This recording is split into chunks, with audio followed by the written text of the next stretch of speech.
Welcome back, everybody. I'm your host, Storm. And recently, Game Freak has announced something kind of interesting for Pokemon Sun and Moon coming out this November. Some Pokemon will be getting new Alola forms, Alola being the new region that the games are going to be based in. So far, only five Pokemon have been confirmed to have these new forms: Exeggutor, Vulpix, Ninetales, Sandshrew, and Sandslash. Though I would think that there'll be more Pokemon later on in the game we see with new Alola forms. But so far, those are only five that are confirmed. Um, I think in theory, it's an interesting idea, especially where Exeggutor is concerned. Rather than having a roundish, fat body, Exeggutor has a very skinny body. Its body is actually basically just a pole with its legs on one end and the coconut heads on the other. Um, which I think is actually pretty interesting to see, honestly. That's something I think we could actually we could spread to other games in the future. Like, let's say, hypothetically speaking, maybe in a future game we get to go back to Kanto and Johto. Maybe take Pokemon that aren't native to Kanto and Johto and give them new forms too. Like, say, Sharpedo, who's from Hoenn. Again, hypothetical game in the future, we go back to Kanto and Johto. Maybe you're sailing around the Seafoam Islands. They allow you to catch Sharpedo in a future game or something at the Seafoam Islands. Uh, and let's say, since it's not native to Kanto, since it's a new environment, a different climate, different factors influencing growth. Let's say you went into like a hammerhead shark, Sharpedo or something like that. That's kind of what they're doing with Exeggutor in this game, with its Alola form. Same Pokemon, same typing, new ability actually. Or was it the same ability? I think it's a new ability. New ability for it anyway. It's supposed to have the Frisk ability, which allows the Pokemon to identify the item that its opponent is holding. Interesting idea. I think it could be used more effectively if they, do this for other games, other regions. Maybe if they do an eighth generation of Pokemon games, which they're gonna do eighth gen Pokemon games, of course they are. Do this again with some other Pokemon. Keep them the same, basically. I guess just change the design a bit.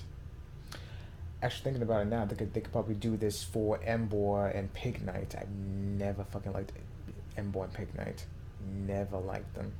They had a chance to have this hulking boar monster for a Pokemon that could have been just this huge fucking tank with legs. But instead, they decided to kind of turn into a sumo wrestler. As far as I can gather, I've never liked Emboar and Pignite. I just fucking dislike them entirely. That's a different story for another time. Where they kind of lost me with these Alola forms is what they did to Vulpix, Ninetales, Sandshrew, and Sandslash. So instead of doing something like with Exeggutor, where basically it's the same Pokemon, same typing, everything, maybe different ability, but it looks different, just change the design a bit to kind of accentuate the new environment and region. What they've done instead for those four Pokemon is change their types entirely. Vulpix is its Alola form is a pure ice type, and Ninetales becomes an ice and fairy type, and their coats also change to being all white and with a few blue hues to it to accentuate them the ice typing. And for Sandshrew and Sandslash, the same thing. They both become ice and steel types in their Alola forms. Um, and they've become all white too, to reflect the new ice typing. They lost me there. Seeing Exeggutor, um, yeah, again being kind of being an actual pine tree. Is that the right? Not pine tree. Tropical. Well, a tropical tree. I guess I don't remember the name for the tree, but seeing Exeggutor look like a tropical tree to reflect the environment. The Alola region is an island region, which is kind of odd they would do this twice. They've already done the island region with the Hoenn region, but again, I guess this is a different take on the island mentality, I guess, but it's still a little odd they would do that. It worked for Exeggutor, I think, because it already is a tree, and turning into a different kind of tree kind of works for it. But with Vulpix and Ninetales, changing the types entirely, I don't understand. Especially to ice type. You took fire types and made them ice types, and then you took a couple of ground types with Sandshoe and Sandslash and made them ice and steel types for a tropical environment where we can clearly see volcanoes everywhere across the landscape. I just think that's very, very odd. It, it kind of reeks at desperation to me, but on Game Freak's part, because Pokemon X and Y, for the first time, my brother and I were actually disappointed in Pokemon games. We were fine from Gens 1 to 5, everything was fine. I was iffy on triple battles. I thought triple battles were kind of a weird concept. I kind of thought, when I saw triple battles, I kind of thought, oh, well, you're reaching. You're desperately trying to find something new to glom onto to make things a little interesting. I think rotation battles are fine, though. Still 3-on-3, but but you get the choice to switch to Pokemon that's fighting. I thought it adds a better level of strategy than triple battles, but I was fine either way. I didn't bother with triple battles. It was fine.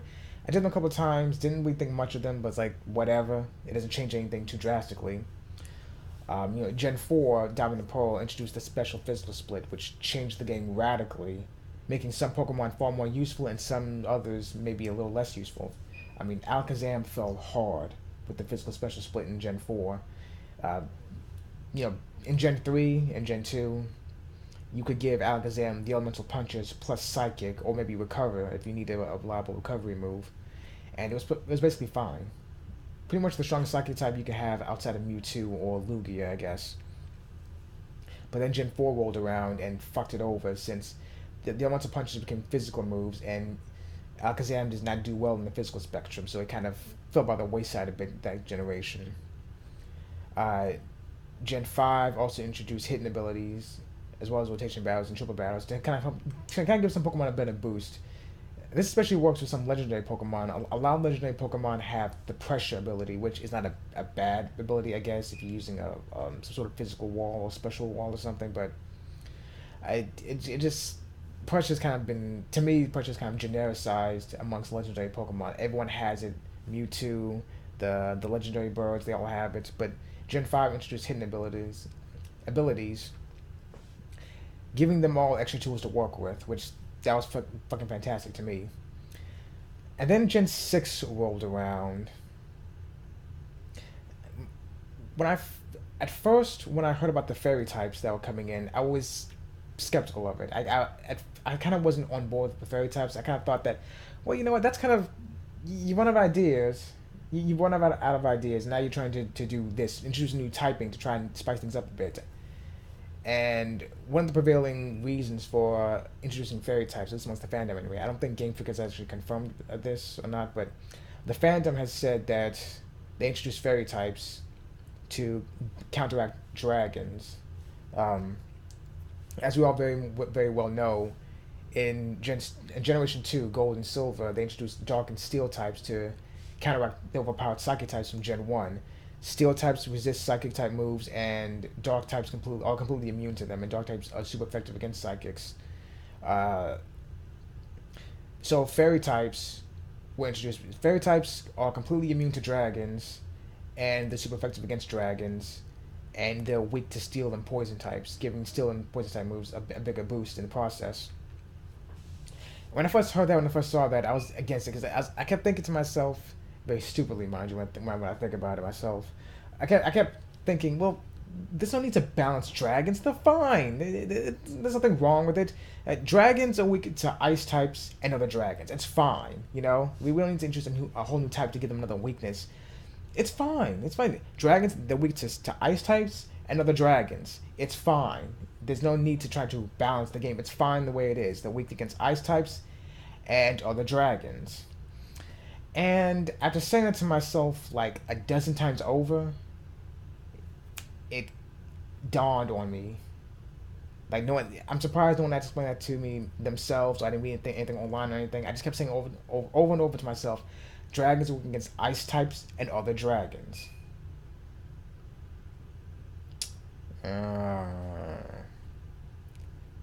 They're weak against ice types and other dragons. Well, yeah, that kind of explains it. Which is why they actually introduced fairy types Before up to Gen 5, the metagame was nothing but dragons fighting each other. Haxorus, Salamence, Dragonites, Garchomp if it was ever allowed. Flygon, although I don't know why you would use that. Flygon sucks, so is Altaria. Um, my opinion. So when they introduced fairy types, and I got that into my head that yeah, the game needed to be balanced. Dragons were about as overpowered as psychics were back in Gen 1, more or less. So I thought to myself, okay, you know what? That's fine. You know what? I was wrong. Introduce the dragons.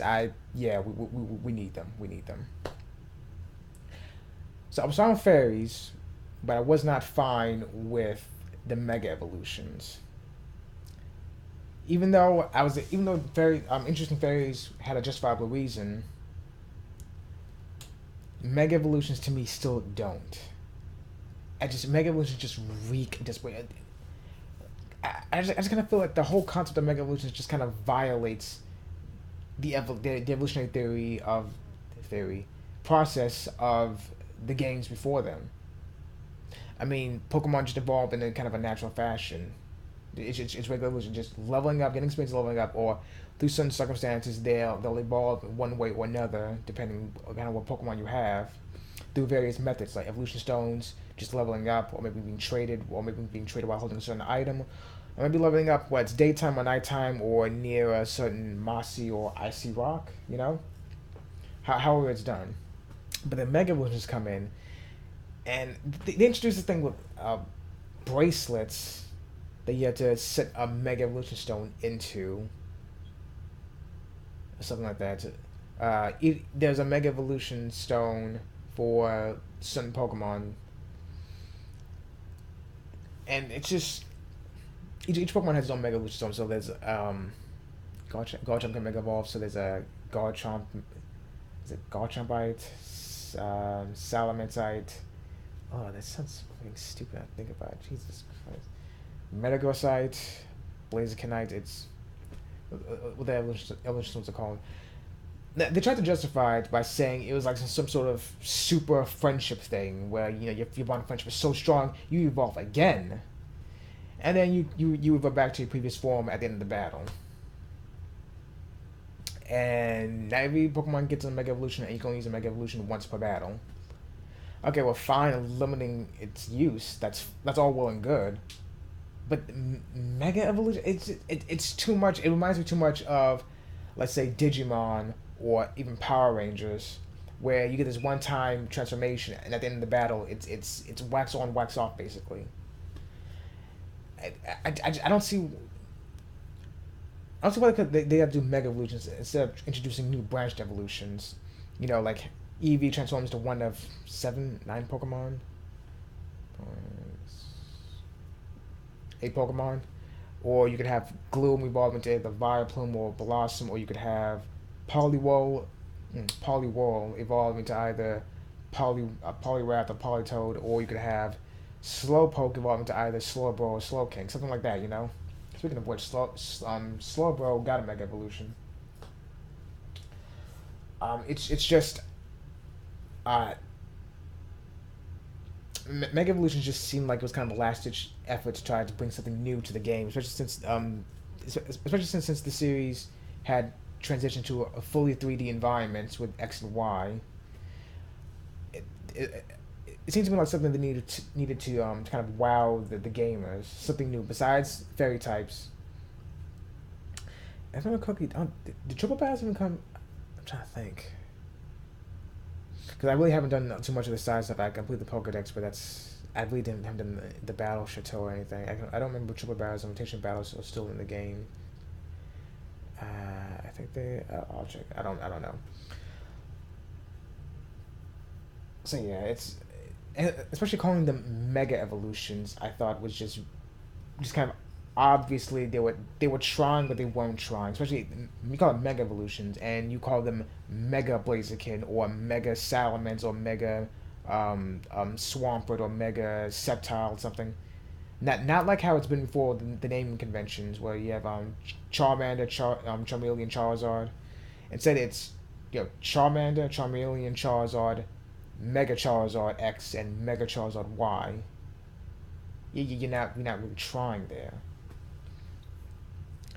I just think it would be better to introduce new branched evolutions. Like instead of having Charmeleon evolve into regular Charizard, have it evolve into Mega Charizard X, I guess, but like change the name first of all and make Mega Charizard X look a little different than regular Charizard. Maybe instead of having wings, it stays on the ground and it's like even more lizard like than before than it was as Charmeleon or something.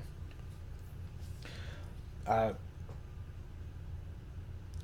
so I mean, that said, that kind of leads back to what I'm saying about the new Alola forms, especially since they're very much different than, I guess, form differences in the past games, like say between Unpheasant, um, which had different forms for. Well, actually that's not right. That was a gender difference. I'm thinking more so like maybe Deoxys, which had four different forms to transform between.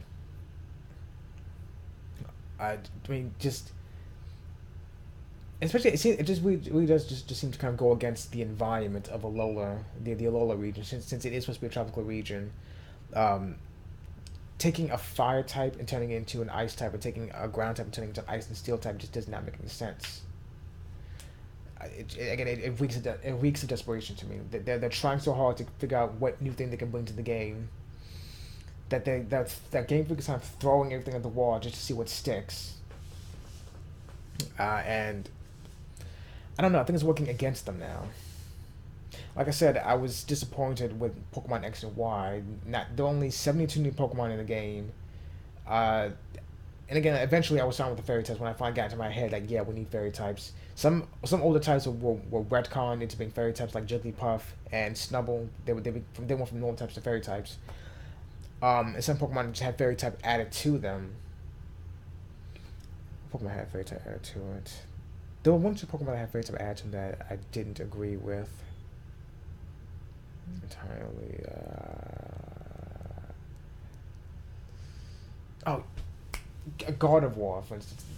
God of War became a psychic and fairy type. Why is that that makes no sense? I think it's fine as a pure psychic type, honestly.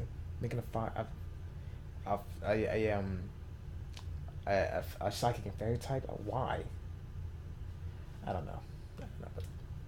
But getting back to the Lola form thing, it just seems that they're trying to come up with anything to keep people interested. And I think eventually, with that mentality behind them, it's kind of gonna come and bite them in the ass eventually. As far as I know, we don't know if Mega Evolutions are coming back. I hope they don't, honestly, because like I just said, I didn't like them to begin with. It just seemed too gimmicky. Seemed like they're trying to go, hey, look, see, well, we're still trying. We got new ideas all the time. Mega Evolution, see, we did something new this time. Like, no, I think that was just a bad idea. I think they could have gone with like new branched evolutions. Have Combuskin become either Blaziken or some other form, and to kind of make sure that regular Blaziken isn't kind of outmatched by the new form. Maybe give regular Blaziken a few new tools to work with, or maybe a new ability or something. It just I don't know. Yeah, it doesn't seem very good to me. Another thing I wanted to bring up is the new Z moves. I Again, it seems very desperate to me.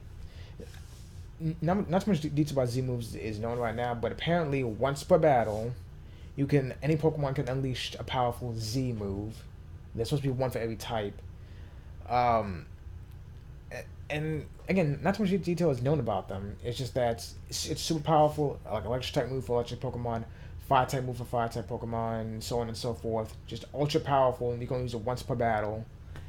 But other than that, we don't really know the mechanics behind it, like how you activate it or what have you. I mean, I guess I want to learn more about it.